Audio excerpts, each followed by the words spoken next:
Bloody hell, what a night last night was, right? Today I'm going to talk to you about overcoming porn addiction, how to start rewiring your brain correctly so you can reprogram it and not even have to worry about this issue anymore, right?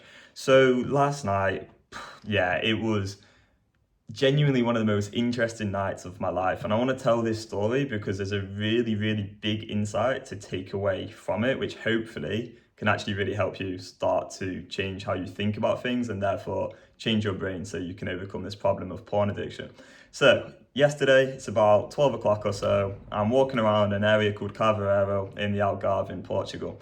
I want to grab an ice cream, right? And I went to about 3 or 4 different places trying to get an ice cream. Everywhere it's just like closed, or they've got a little sign on the window and it's like, sorry, we'll come back later. The electricity will be back soon, brackets, hopefully, or something like that. And it's just like, yeah, like hopefully the electricity's back soon. So I'm like, okay, this is weird. Maybe there's a little power cut in this like local area in Caveiro.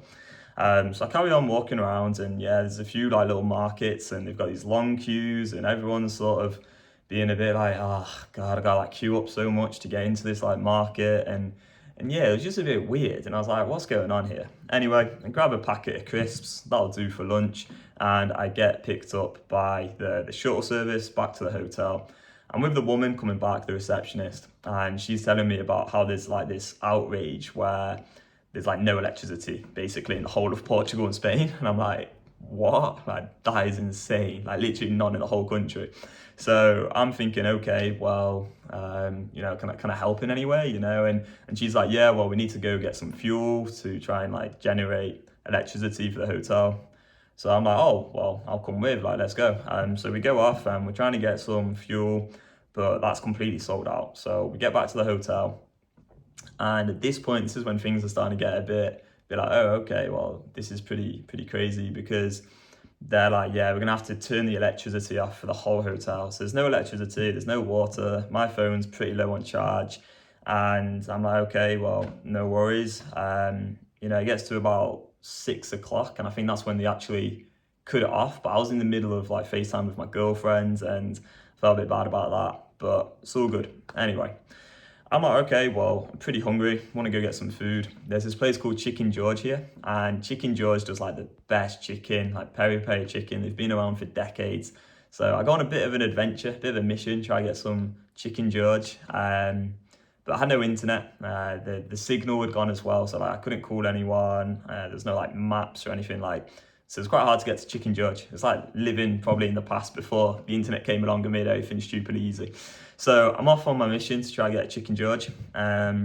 Somehow I managed to get there pretty well actually. I was pretty proud of myself because I had like no map and no internet. But yeah, I just walked around for about 3.5, 4 kilometers, so not too far actually. But I'd remembered the route when I was in the minibus going down to the beach. So I was like, oh, okay, that's cool. I'm kind of just like winged it and managed to get there.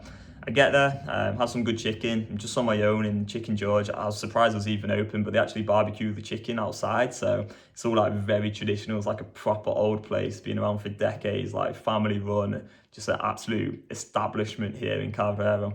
So some more people start coming into Chicken George because at first I was just on my own and it was like silent and it was so freaking nice, like just hearing the birds like sing outside as I'm eating my chicken and I'm just chilling. I'm like, you know what, life is so peaceful right now because I was kind of like in the middle of nowhere as well. But then more people come in, a lot of other English people. Not that that's a problem, like I'm English myself, but they're all kind of coming in and like worrying and like, oh my God, like sounds like the electricity could be out for 4 or 5 days.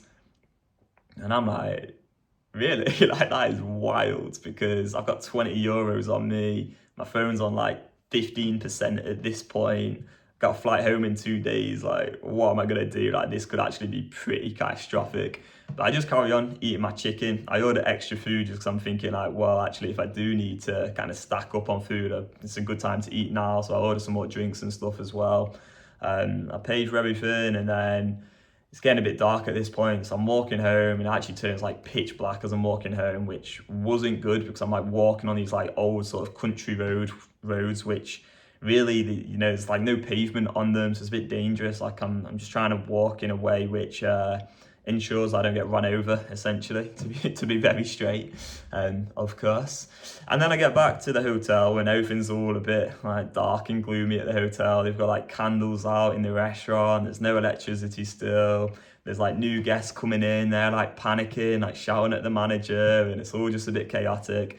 I'm like, okay, well, this is an interesting experience, you know. I'm not really worried, to be honest with you. It was all just quite like, oh, okay, what's gonna happen next? I go back to my hotel room, and to be honest, I was just tired by this point. I'd had like a glass of port in the dessert. I don't really tend to drink alcohol anymore, but the woman like only really spoke Portuguese at the restaurant, and she was like, do you want dessert? And I was like, yeah, what is it? Is there like a menu or something? And she's like, no, it's just peach and port. And I didn't really catch what she heard, but she must have said it's peach in port. So it was like these sliced up bits of peach in a glass of port. It's like red wine. So I drink that, and yeah, it was okay. And I was really tired when I got back. So I was like, okay, well, time to sleep. So I had no idea what time it actually was, but I knew I was tired. So it was probably about 9:30 or something, like quite early. And then suddenly I wake up abruptly as the lights flash on in the hotel room. So the key had been in the key card, you know, the lights were meant to be on, but there'd been no electricity. So suddenly the lights turn on at around 10:30, so like way earlier than expected. It's kind of annoying that these random sort of like English people have come into the Chicken George earlier and had been saying that, oh yeah, it's going to be out for like 4 or 5 days, because I just feel like news and rumors and all these different thoughts can sometimes just get in the way of our own peace. Like I would have just preferred to not have even heard that, because I guess a part of me trusted that the electricity would come on sooner.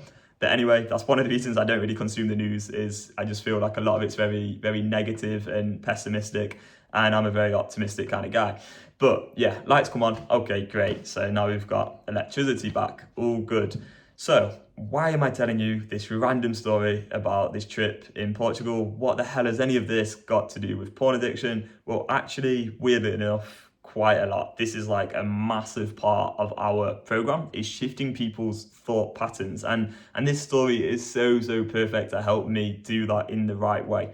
So when you're in a porn addiction, the sort of thought you're gonna have on some level, it may not be this explicit, it may not be like this obvious, but on some level the thought is, I can't watch porn. I can't watch porn because if I watch porn, I'm gonna let down my partner. I can't watch porn because it doesn't align with who I really am. I can't watch porn because it makes me feel terrible afterwards. I always feel weak and tired and lethargic, so I can't watch porn. Last night, this is the interesting part. Last night was probably the first time in my life I actually couldn't watch porn.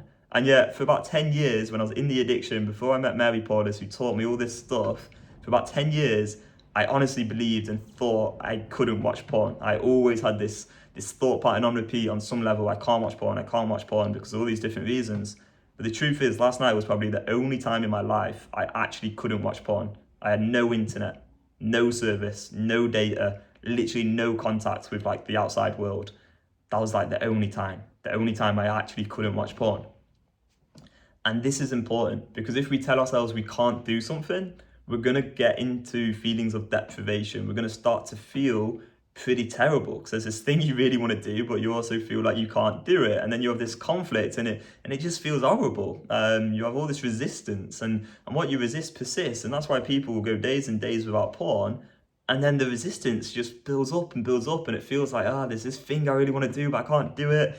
And then bang, they relapse, they're back in the addiction. And it's just a cycle of doing this for decades and decades, going around in circles, not actually getting out of this hamster wheel of addiction. It's not a good place to be at all. And so I just want to make it super clear that, look, if you want to overcome porn, the path to doing so is by changing your thought patterns. And one of the best ways to start doing that is understanding that actually you can watch porn. This is always an option. And that's how you get to the position that I'm at and that a lot of our clients are at, where you genuinely feel free because you have self-trust and you understand you will always have the choice to watch porn. I could click stop on this recording right now and watch porn within 5 seconds. You could do the same. That's always going to be an option for you. It's always going to be a choice. But if you do the conventional methods like removing your triggers, installing blockers, you're just building up a thought pattern that says to you, I do not trust myself. If I have access, I'm going to get out of control and I'm going to relapse. So you're just basically making the addiction worse and worse. And yet that's the sort of stuff that everyone's going to tell you to do. I'm going to tell you, remove the blockers and don't try and remove your triggers, because if you actually want to get really free in here, because the problem's in here, in the brain, if you actually want to get really free, it's going to be about changing the way you think so you can change the way you feel and therefore change the way you act.